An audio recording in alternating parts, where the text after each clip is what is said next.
Before we get going with this week's show, a word from our friends at Santa Anita Park, and to a larger extent, the Stronach Group. This Saturday, March the 5th, it is First Saturday. There are 15 stakes races across Santa Anita Park and Gulfstream Park. Obviously, two big Derby preps, one happening in Southern California, the other happening in South Florida. It's Big Cap Day at Santa Anita. It is Fountain of Youth Day. Down at Gulfstream, there will be two coast-to-coast pick 5 bets. One of them an all-turf stakes pick 5, the other an all-dirt stakes pick 5. Player-friendly 12% takeout with a $1 minimum. You'll have a chance to win a $5 million jackpot. It's free to play. You must pick the winner in all 15 stakes events. The player that picks the most winners will get a VIP trip to the Preakness. The Ultimate Betting Challenge is happening this Saturday, a $3,500 buy-in. All entry fees are paid out. $25,000 seeded prize pool. On top of that, it's a fantastic contest. Certainly going to want to get involved there. And you can catch all the action in multiple different spots. Let's start with CNBC. From 4 to 6 Eastern, you're going to have Brittany Urton, Jerry Bailey, Randy Moss. Nick Luck will be in Florida. You'll see Eddie Olczyk out in Southern California covering those events. TVG all day long. And then a couple of streaming options. First, let's talk about the In the Money live stream. Myself, PTF, some guests will be on for 3 hours throughout the course of the afternoon. Splitting up the 3 hours, though, there's also going to be an ABR live feed talking about the two Derby prep races. So all sorts of ways to take in the action on First Saturday. Great wagering opportunities, great racing, coast to coast. Looking forward to it this Saturday, March the 5th. Be sure to check it out. Now, on to episode 105 of the pod.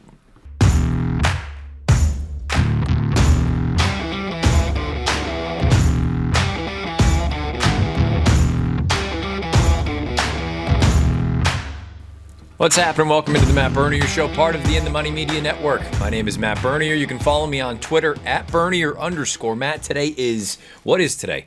Monday, February the 28th, 2022. It's episode 105 of the pod. However you listen, thank you for doing so. You can find it, 15, 20 different ways. However you listen to your podcasts, Apple Podcasts, Spotify, SoundCloud, InTheMoneyPodcast.com, just to name a few. You can also watch along over on YouTube. Search bar Matt Bernier Show. You will get this episode along with the 104 prior. And as always, please rate, review, subscribe. If you're on YouTube, make sure the bell icon's lit up so you get notified anytime new content is uploaded to the In the Money Media channel. Got back from a long day's worth of travel yesterday, last night. I don't even know what time. I'm a little bleary-eyed today, so I apologize if I sound sleepy or look sleepy if you're watching along. It's because I am. It's always good, too, when you get a 14-hour flight from Riyadh to New York City, and then when you get to New York, you think, fine, I got one more little puddle jumper from JFK to Boston, and that gets canceled, and you don't have another opportunity to get out until 5:30 or 5:45, so tack on another 4 hours. And then I live about an hour away from Logan, so yeah, I mean, it was a good 20-ish hours worth of travel yesterday, but look, it was an unbelievable weekend, specifically the day of racing last week out there in Saudi Arabia. Just an experience that was very unique for a number of different reasons. The racetrack itself, I hope the broadcast did it justice. It's a beautiful facility. And let's start off this week's show talking about the big one. I'm not going to get into all the undercard races, but I will say, leading into the Saudi Cup itself, it felt very much like there was only one headline story. And it was the Japanese dominance in all the races, seemingly, and the dominance of Christophe Lemaire, who was just, he was... he was spotting dimes from across the room. He just was seeing everything perfectly. He was rationing out speed on these horses in brilliant fashion, and it seemed like on a night where no one really wanted to be aggressive, everything changed in the Saudi Cup, where all the horses that you expected, and even some that you didn't expect, showed big speed out of the gate.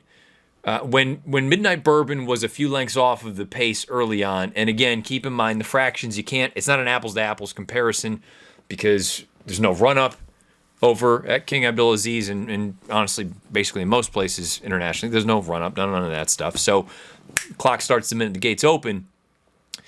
It may not look all that fast, but it's considerably faster than it actually was when you see Secret Ambition break and go, which we kind of expected to be the case. He was going to be the wrinkle, the fly in the ointment for many of the other speed types that he had one way to go, and it seemed unlikely he was going to stick around at the end.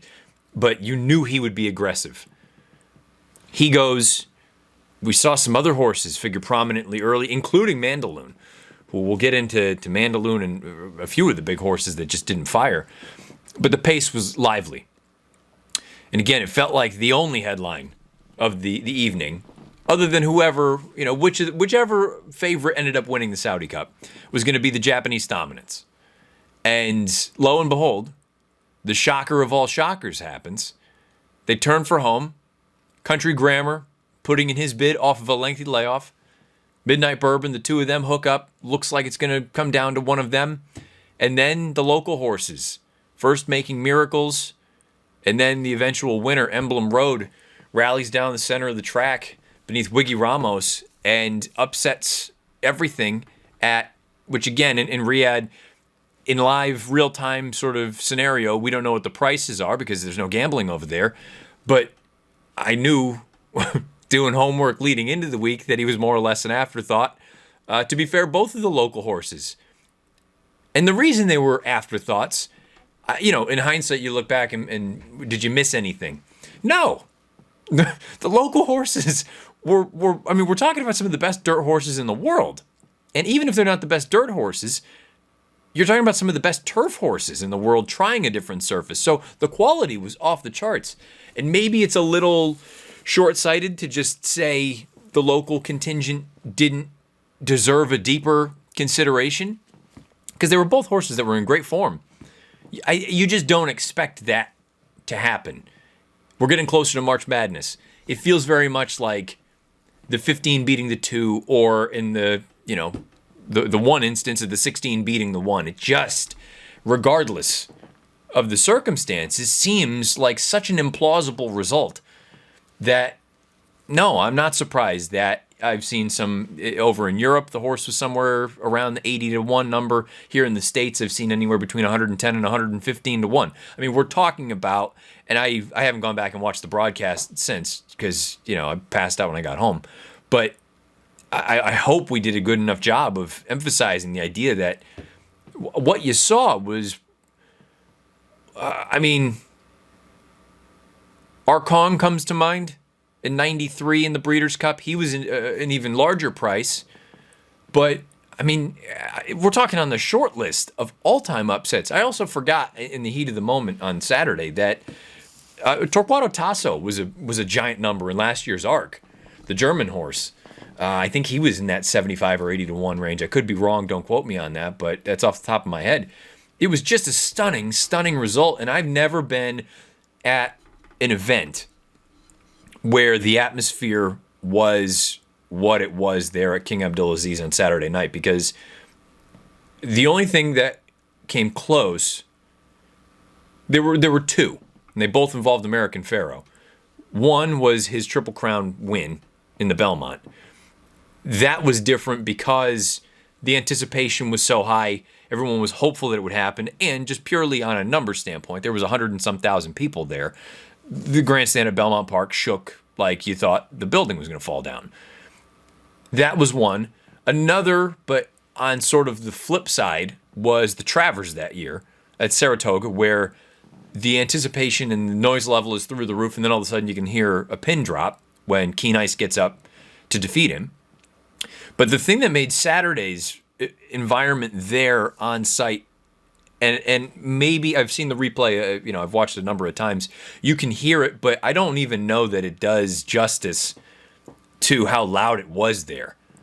It was incredibly loud, and because it was the local horse, or one of the local hopes anyway, it was a stirring environment.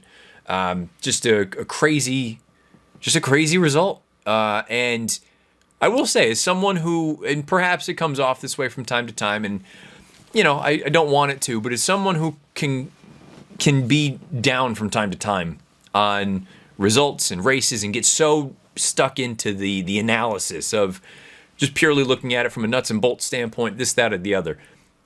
That was the first race in a while and it kind of a little bit of a, re-energizing for me, because it was electric just to see the horse, or a horse that no one really gave a chance. roll down the center of the track and beat, even with the big horses not firing, beat a really, really good group of horses.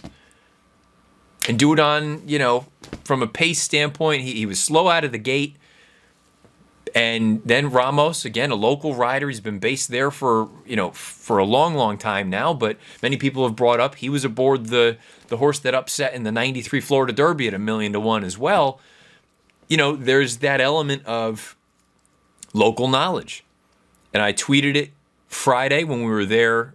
We were going through just doing some communications things and getting ready for Saturday. But I had been watching tape from the racetrack for months now, or over the past few months, and those wide moves on the main track have been very good throughout. They just have been. And speed on turf has been an advantageous place to be. And for the most part, you saw that on Saturday evening as well. But, it was just, it got the juices flowing again, man. It was a really incredible environment and atmosphere, and just, I don't know. It was hard not to get caught up in the moment of, you just saw something that you're never going to forget. And again, I was fortunate enough to be there covering it, but purely from a fan standpoint and watching the event. That's one, and it helps when, it was the first time I had met him. I knew basically of the folks on air. I knew Nick. I knew Michelle. I'd never met Tom before, and I had never met John Hunt. And I tweeted it on Saturday night after the race. I don't know that you could have produced a better call and really going through the entire thing. He picked up T.O. Kane's floundering early in the race. The fact that, March Lorraine was in a pretty good position. The fact that Mandaloon was empty. I believe he said cooked at the top of the lane. Just a fantastic call. He's a super nice guy. Awesome guy. Fun to chat with. He, myself, and Tom Stanley, we did a little breakfast show on Thursday with some of the horses working out and just kind of going over a number of different things. Just a great group of folks to work with. But, yeah, what a result. What a result. I'm still kind of buzzing from it a little bit. Just... those are the sort of things, I think, if you're someone who, and look, we all deal with it from a racing standpoint, but just in general, there are bigger things going on in the world. Sad, disappointing, depressing kind of stuff. And then you get involved with some of the other racing things, and you see some other stuff with sports. Major League Baseball and all the nonsense going on there. It's, you feel like you get beat down from time to time. Something like this is a nice pick-me-up. It reminds you why you first fell in love with some of these things and why you still pay attention. Because deep down, you love these things. And just an incredible result. Congratulations to the connections. And I'll be fascinated to see. You would think you'd go to Dubai for the World Cup with Emblem Road. If I'm being frank, he probably deserves to be a long shot in that race again. I'm not going to let one result be the thing that changes the narrative of everything, but he deserves a shot. He just won the richest race in the world. Why not go on with it? Other horses coming out of the race. Let's pivot into more of the analysis standpoint before we shift our attention to the local or the domestic races that happened over the weekend, specifically the Rebel and the Honeybee. The runner-up, Country Grammar, I had mentioned during the broadcast and all throughout the week that of the American foursome, the quartet, I thought he was the most intriguing runner because I maintained that he was a good horse. And I will pat myself a little bit on the back here. If you'll recall, going back to last year when the Breeders' Cup Classic rankings began to come out, and I voted week in and week out until they were sidelined, and one of them, unfortunately, just didn't fire really beyond that. 1-2, I had Royal Ship, Country Grammar. I thought they were both two of the best older horses in the States. Country Grammar, unfortunately, was sidelined. Royal Ship ended up running a couple of clunkers at Del Mar, and then he was sidelined. So I feel a little bit vindicated, validated, whatever word you want to use. Country Grammar's a good racehorse, and coming into this race, purely on a figure standpoint, he was the fastest American horse going into it. he's a good horse. Early with the lead change bothered me a little bit, especially for a horse coming off of a lengthy layoff. But for him to do that at a 1-turn mile and an eighth, I think Baffert and company have to be pleased with that performance. Sure, you would have liked to have won, but assuming he's sound coming out of it, you gotta think he's a prime player for a race like the World Cup coming up in about 4 weeks' time. And no, there's no guarantee he's going to be able to run with a horse like Life is Good, but let's just say, while I don't believe it's necessarily the case, let's say Life is Good has an issue at 1.25 miles. Country Grammar, I have no question that he can get that distance. I have no question that 1.25 miles is something within his scope. If he's a tighter version, off that sort of run, off of a lengthy layoff, I think you have to look at Country Grammar as a legitimate alternative to a horse like Life is Good if they do choose to go to the Dubai World Cup. Midnight Bourbon. I'll tell you what, he ran, and he ran so much better than I don't want to say than I thought he would run. But at the top of the lane, he looked like he could be a winner of the race, and he flattened out some at the end. I have to think at this point, and we'll get to Mandaloon in a second, I had mentioned the thought of I want to see him turn back. I wonder if he's a prime example of a horse that's been doing things, and he's been doing them well, despite the fact that he didn't really want to do them. And I'm saying this with the caveat that Steve Asmussen knows much, much more than I do. But watching him run, he gets a little short at the end of some of these races. He doesn't have to have the lead. I'd love to at least see what 7/8 of a mile would work. The Churchill Downs on the undercard of the Derby. Grade 1, 7/8 of a mile between now and then. That gives him a good 2 months. Get him back here, give him a little bit of a breather, get him in for a month, and then bang, take a shot. If not that, the Met Mile makes sense, I think. But I'd love to see him. I'd love to see a turn back for him. He's a very talented horse. When you see him continuing to not struggle at the end, but he doesn't finish as well as many of his counterparts do, can't help but think part of it is because maybe he just doesn't really want to go this far. And who knows, maybe turning him back will really fully sort of, get into that untapped potential. Midnight Bourbon, I thought, ran really well. Mandaloon was terrible. And I don't really know where you want to go from here. He's another one, though, that I'd like to turn back.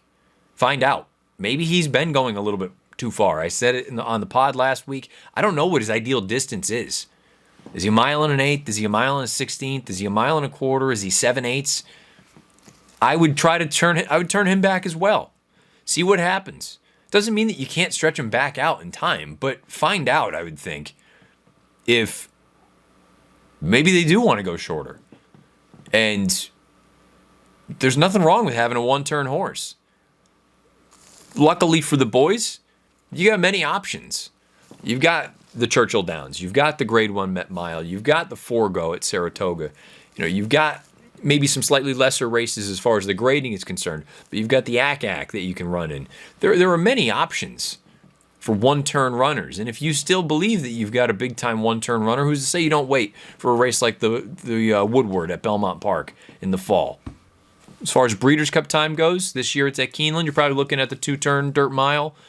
Or if you think he continues to develop and you take another shot at the Classic. There are many things you can do, but I would be curious at this point anyway, if, again, I use Frosted as the example. These horses that they're so good that they can do other things.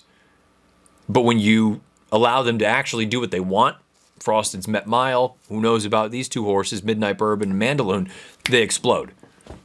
I'd at least like to find out if that is the case. As far as the rest of the field is concerned, the Japanese contingent, Art Collector, he was part of that pace early on, and I just think it was much, much hotter than maybe it even seemed at face value. Not going to hold that race totally against them. The Japanese contingent, March Lorraine, actually ran quite well.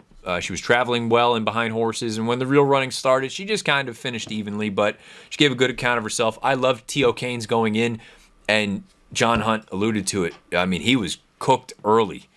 The interesting thing is he actually stayed on at the end, and I do wonder perhaps some of it had to do with kickback. We had heard earlier in the week that the Japanese contingent, they were concerned, and the folks involved, specifically T.O. Keynes, they were concerned that the dirt at King Abdulaziz was different than the dirt that he had run on or had been running on in Japan. And they thought perhaps that March Lorraine would take to it better than he would. Based on the result, that's exactly how it played out. But I don't regret going with him. I thought that Champions Cup was a tremendous performance, and if he replicated it, he would have been right there at the wire. And unfortunately for me, and anybody that may have actually backed him, he didn't replicate that performance. It's part of the game. You do your handicapping, you come to your conclusion, and you hope that you're right. Sometimes you are, sometimes you're not. And Mishrif, we'll end on him. And there are other horses in the race, and if you have questions about them or thoughts, leave them beneath the video player on YouTube or on Twitter at @Bernier_Matt. Mishrif, I don't know what that was. Keep in mind, we hadn't seen him since the Champions Stakes, a race in which he ran really, really poorly. I attributed that more to condition than anything else. And when I say condition, I mean the ground. He was terrible. He was really bad in this race, and you have to wonder if something's wrong for him to run that poorly. I mean, this is a horse that typically shows up, and even if he doesn't win, he runs a respectable and admirable race. He was dreadful on Saturday, and you hope he's okay. But yeah, just a shockingly bad performance. If Emblem Road didn't win, the shock of the race would have been the disappointment of, in the States anyway, the not co-favorites. I shouldn't say that. Mandaloun was a pretty clear-cut favorite in the States, but the top two choices, Mishrif and Mandaloun, running, I think, 9th and 14th. I mean, like, terribly. And that would have been the story. And instead, the story is Emblem Road winning what was just a wild, wild result in the 2022 Saudi Cup. We'll find out. Maybe this is just the beginning for Emblem Road. Be very interested to see what the form of this race looks like coming out of it, where these horses go from here, and what your overall thoughts are on the race itself, the 2022 Saudi Cup, or even the undercard races. Because I'm happy to dive into those next week if people have other questions, thoughts, or comments. Before we transition into recapping the Derby prep and the Oaks prep, and we'll lump them together because they could not be on more opposite ends of the spectrum. And that'll be all we'll go over here on this week's show. A quick word from our friends at Sam Houston Race Park. Make plans to head on down to Houston for an NHC qualifier on March 26th at Sam Houston Race Park. There's a big contest going on. $1,000 entry fee. It's all bankroll, and you keep what you have left. Tour points will be available, and the top two finishers win all expenses paid trips to the NHC in February of 2023. For more details, head on over to shrp.com. That's SHRP. Sam Houston Race Park, big contest going on. NHC qualifier, March 26th, on site. Check out all the details. Our friends down at Sam Houston in Texas. All right, let's take a quick break. When we come back, what to make of the races in Hot Springs. All right, we're going to wrap up this week's show going over the two preps that we had at Oaklawn. You had the Rebel, you had the Honeybee. The two races couldn't be farther apart as far as importance is concerned to their respective races, the Derby and the Oaks. Let's start with the bad. Get this out of the way. I like Newgrange. I think Newgrange is a talented horse. He didn't show that on Saturday. When you look at this race, won by Unoho, paid $152, 75 to 1. Career best buyer of 84. The Timeform US Fig is, I believe, somewhere thereabouts, like a 107, call it. Could be even slower. I don't really have much positive to say about this race. I don't know how you can. I mean, none of the horses ran particularly quick. Ethereal Road in 83, Barber Road in 83, Cavett in 81. But I mean, Newgrange was bad. Dash Attack didn't improve. Chasing Time didn't do anything. I didn't think any of the trips were awful. I think it's a bad group. The Newgrange, I suppose you can just be kind and, give him the benefit of the doubt, but he was so bad. I mean, I think it's a really bad race. Really bad. And maybe one of these horses will make me think otherwise. I suppose if you are really, really grasping at straws, who's the winner from this race? Maybe it's early voting, who won the Withers by 4.5 lengths and defeated Unoho, who ran second. I guess this kind of flatters him, but again, I think the race is bad. I don't know what you want to do with this. So purely from a prep rating standpoint, and I'm not even going to really go into like trips and things like that. I suppose if you want to look at it, Barber Road moved up down the backside, inside horses, got into a position, then wasn't really moving all that well in the turn and kicked on at the end. I would like to think that maybe the horse is a little bit green, but he's run 7 times. And from a Fig standpoint, he's effectively run the same race, each of his past 4? 84, 78, 86, 83. I mean, he's just not getting any better. Runs in spots, it seems like. I don't know. I mean, I'm really struggling to pull positives from this. Congratulations to the connections. I mean, it's got to be an exciting time. You've punched your ticket to the Kentucky Derby, but I mean, I would be stunned if this horse, based on today anyway, had any real effect on the outcome the first Saturday in May. Having said this, I just saw a horse that was 110 to 1 or whatever it was win the Saudi Cup, so anything is possible. But just looking at the race and the way it played out, I'm giving the prep rating a 1. I just don't see how you're going to get anything out of this race to truly affect the outcome of the Kentucky Derby. Now, having said that, the boys, I initially thought it was a good group.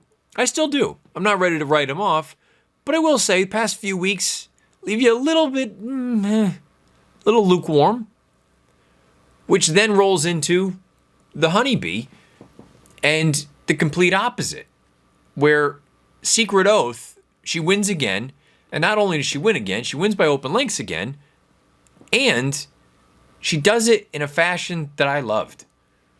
She earns a 92 buyer. I believe it was a 111 Timeform US rating, so they seem to check out for the most part. But for her to... The big thing that I wrote in my trip notes, or my form note anyway, for DRF's product, is the agility that she shows rounding the far turn to be willing and able to scoot up the inside. After being in a little bit of a box going into and rounding the far turn, there's a little hole that opens up down on the inside, and for Contreras to be able to get her down there and for her to kick through, I think that is a very encouraging sign. And there's also something to be said about, I hate the phrase turn of foot on dirt. I think it's silly. I think it's a bit of a misnomer. It's the same idea as like cruising speed. What does that mean? It's just how she runs. But I know I'm in the minority there, and I know it makes me sound like a curmudgeon. But the turn of foot thing, I think of it as a quickening. She actually does appear to have a turn of foot on dirt, which is, I think, much more unique than it's made out to be. At the third call of the race, she is, a length behind the leader. And at the next point of call, she's 5 clear. I mean, in the blink of an eye, she's opened up 5. Now, you can look at that one of two ways. You can look at it and say she's brilliant, or you can look at it and say she got nothing running behind her. As is the case with almost everything, the truth's probably in the middle. But she is extremely talented. There's no, there's no denying that now, no arguing it. I know, again, going back to when this filly was brought up, or brought to my attention, we talked about her on the pod by that listener and that viewer. I said I gotta see it without the Lasix, because she had just taken such a substantial jump from that run in the Goldenrod to that allowance race where she moved her buyers up 29 points. And she's done that. She's backed it up in these last 2 races. No, she hasn't run faster than the 93, but the way that she's doing it, I mean, there's nothing to knock. The only concern, if you're looking for a red flag or a reason to possibly try to fade her or go against her, that the 3 massive races have come at Oaklawn Park. And while she did win and break her maiden in blowout fashion at Churchill Downs, she ran slow. She'll need to show that she can transfer that form to another track, but, I mean, I don't... The tape backs up what the numbers suggest. That she's good. And when she puts these fields to bed, she puts them to bed in the blink of an eye. I think she's a very, very interesting filly, not just for the run into the Oaks, but going forward because she's by Arrogate, and unfortunately, we're not going to have a great sample to work with as far as Arrogate's progeny are concerned because of his untimely death. But I mean, I wonder if she and any of his other offspring are going to be like he was, where they got better as they got older, really, until he, blew the engine after the Dubai race. The only other thing I'll throw in there about Secret Oath and Echo Zulu, who has not come back yet, but she's working, and again, to this person's eye, she looks like $1 million on the racetrack, as she always has. With the boys being as suspect as they are, unless something ridiculous happens on first Saturday in the Fountain of Youth or the San Felipe, and some horse or a few horses run massive races and earn big, and when I'm saying big numbers, I'm saying at least high 90, low 100s. If I'm involved with Secret Oath or I'm involved with Echo Zulu, I'm running against the boys in the next race. Secret Oath even more so, because the Arkansas boys look terrible right now, which, to be fair, is probably going to open the door for out-of-towners to look and go, what are we afraid of in the Arkansas Derby down there? So maybe that field ends up being a little bit saltier. You get some more shippers. But if you're just talking about the local hopes in Arkansas, she's as good as any of them, if not better. Echo Zulu, she's going to have to come back to the races at some point. Will she be cranked up and ready to go first off the bench? I don't know. But we're getting pretty close to the point where it's going to be one prep and then Oaks / Derby. But the reason I would do it is because both of these girls, Echo Zulu, I guess, is a little bit closer to being bubble-ish. But, you're probably going to have your points to get into the Oaks. And you're going to, in theory, run one more time no matter what.